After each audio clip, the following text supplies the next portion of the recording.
Saudi regime threatens to invade Yemen as the Yemeni army and people's committees take control of large areas in the country.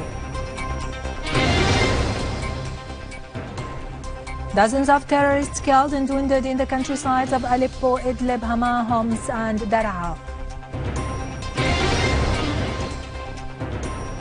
The Iraqi army take control of 3 areas east of Al-Ramadi, killing scores of ISIL terrorists.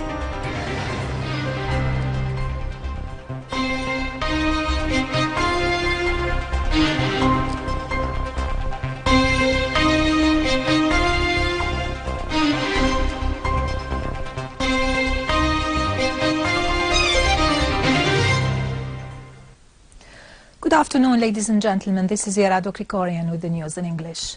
Events on the Yemeni arena escalate following the Saudi regime's threats to invade Yemen, thus igniting sedition in the country and eliminating the already staggering chances of interdialogue. Massive Saudi troops have been sent from Sa'da. Saudi threats have been leveled to launch military operations against the popular committees, which were able today to take control of the strategic land base and the town of Al-Hutta in the southern governorate of Lahj. Al-Dala governorate, on the other hand, has witnessed severe clashes between the Yemeni army and the popular committees on the one hand and the supporters of resigning President Mansour Hadi. The popular committee's forces and the Republican Guard troops entered Mkeris city in Abin governorate without any resistance on the part of the pro-Hadi forces. They later had access into Aden amidst affirmations by people close to Hadi that he had left Aden to Djibouti. Diplomatic missions continue meanwhile to be evacuated on board special helicopters.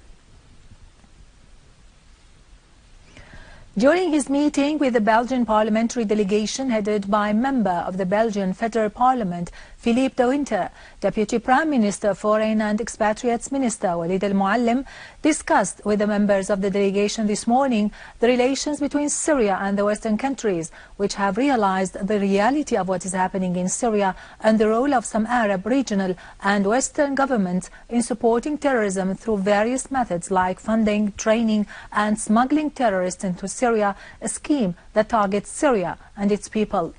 Mr. Al-Muallim underlined the importance of the European Parliament's role in clarifying facts to their peoples away from the image conveyed by certain news media which belong to sides that continue their conspiracy against the Syrians.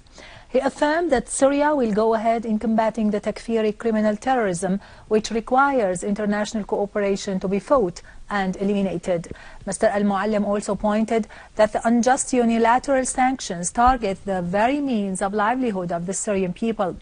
On his part, Philippe de Winter pointed out that Syria's steadfastness has become a necessity in order to confront the extremism and terrorism that threaten Belgium and Europe.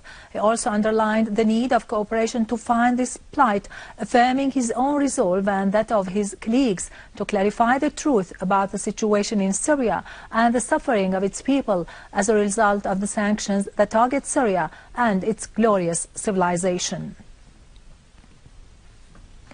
In Daraa suburb, Syrian Arab army units have destroyed a hideout belonging to the leaders of the terrorist organizations in the village of Semlin, eliminating the gunmen who had tried to infiltrate into Jdiya and Qita villages. Terrorists have also been targeted in various areas in Homs governorate. An ammunition warehouse was destroyed in Talbise and 6 explosive devices have been defused, each weighing 10 kilograms between Al-Furuqlos and Tayfur.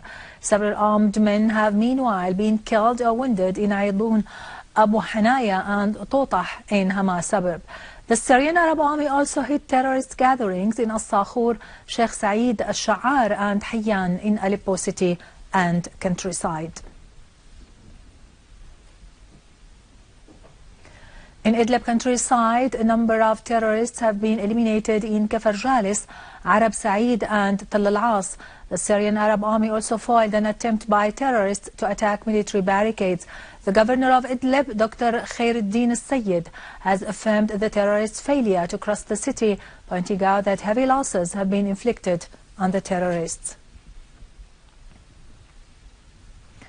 In Iraq, the Iraqi army took full control of 3 main areas east of Al-Ramadi, raising the Iraqi flag on top of Andalus police building in Al-Khalidiyah in Al-Anbar province during wide-scale military operations which killed dozens of terrorists in different parts of the governorate.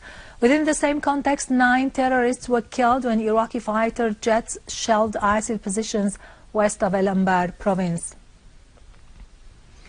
Australian Prime Minister Tony Abbott said that anti-terrorism units prevented 230 people, including 3 teenagers, suspected of planning to join ISIL terrorist organization from traveling into the Middle East.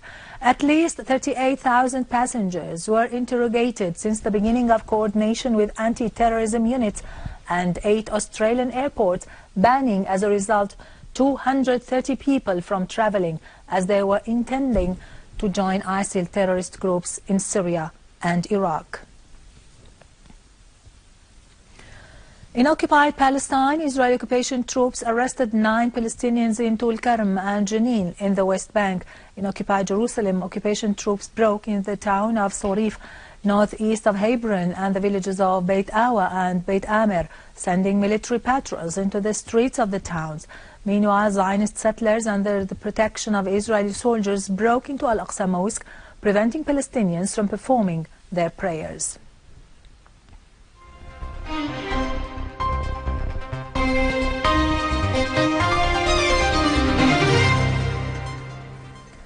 Back to our local news, the Ministry of Health, in cooperation with the UNICEF and the World Health Organization, continued its vaccination campaign against polio. The campaign targets children whose ages range between 1 day and 5 years. It follows many previous campaigns launched by the Ministry of Health.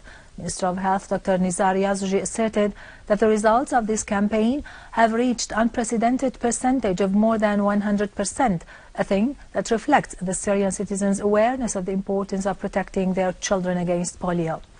The Ministry of Health distributed 3 million dosages of vaccine for this campaign, in which more than 9,000 health workers participated, accompanied with more than 800 ambulances touring all Syrian governorates. Now over to latest business and market news, but after a short break. Stay tuned.